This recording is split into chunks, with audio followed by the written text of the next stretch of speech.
In three, two, one.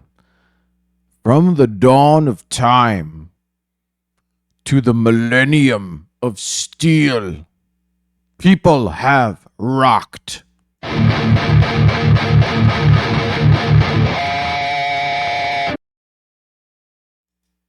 Hello and welcome to Massive Riffs. I'm your host, Dr. Massive. So, this week, I just wanted to talk about something that happened when we released the Massive Riffs Desire video. Um, so, basically, what happened within days of releasing the video, we got a letter or a message from the record label, and I don't know if this was Ozzy Osbourne's record label or whoever currently owns the Ozzy Osbourne version of Desire. And we didn't hide that fact. We stated that it was a cover on the video. So I don't know if the system just recognized that or if somebody recognized that right away. But basically, the letter said that they have there is a claim to our video, but the video will be allowed to remain up. So I don't know exactly what that means. I assume it means that the record label or the owner of the music just will claim any money that's made from um, the video. So at this point, it's made, well, nothing. So, and I didn't really make the cover in order for it to make any money. So anyway, that's kind of what I wanted to explain. What does it mean to me personally when I perform a cover? Um, when it's an artist that I've known for or been following for a long time, um, I feel I I don't feel like I own the song. Obviously, I feel like I worship and idolize the rock gods that made many of the songs that I like. But when I cover them, I feel it's a tribute to those artists. It's, you know, me spreading their message or spreading their word for them. Um, I'm not doing it to try to claim their work. I'm not trying to steal their songs. I will state it's a cover song. Um, you know, I've had a lot of chances throughout my rock career in order where I could could have met and at least had brief conversations with a whole lot of the artists that I followed and um, for whatever reasons throughout my life, I always shied away from those. I don't know if I was just scared or I think in my head really it was I didn't quite know what I wanted to say. You know, I idolized a lot of these people, but at the same time I wanted to be them.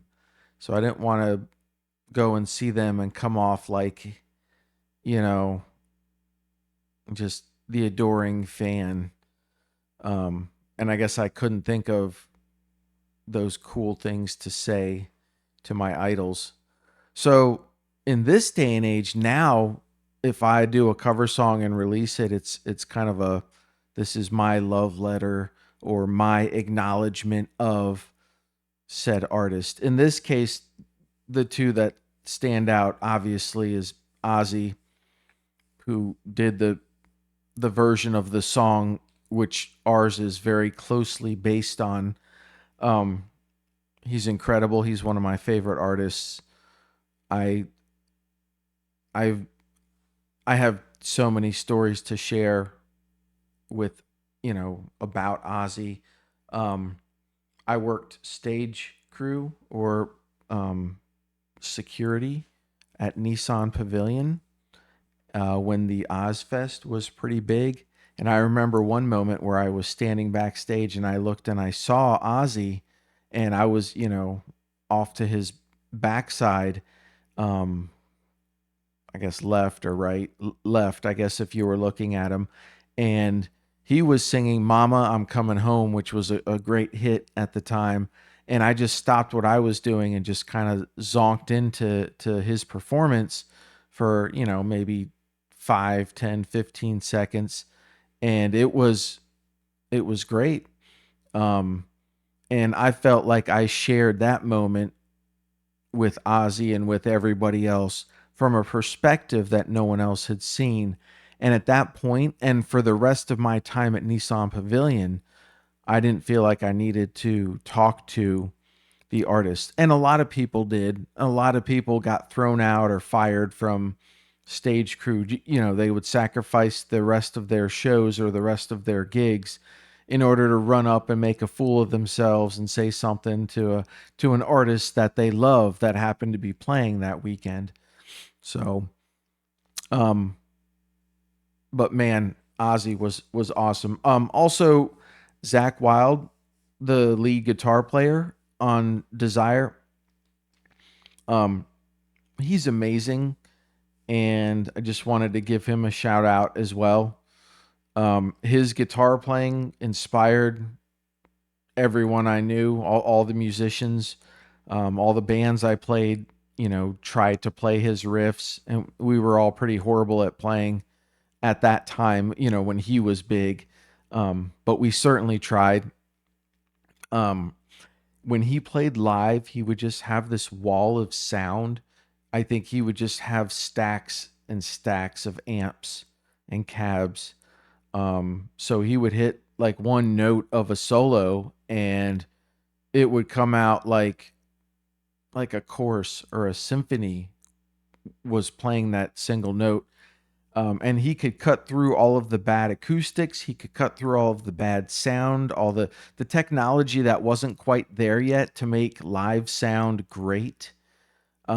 His guitar was always incredible, and you knew you were going to be able to hear it for the entire set. So, um, uh, this is actually the second or third video I made because our video signal feed has been so messed up. So at the end of the other video, the first video I recorded, we actually went to the Ozzy Osbourne YouTube and we went to the Zakk Wylde YouTube and we subscribed to both of them. I urge all of you to do the same. And I think we left a comment for Zakk. So I don't know if they probably won't read those, but just wanted to, contribute. And every week or every episode, we're going to try to add a few more people to our list. So um, that's all I had for this episode. And we will be getting back to some more technical stuff very soon, probably in the next episode. So take care. Thank you. Stay healthy. And remember, be massive.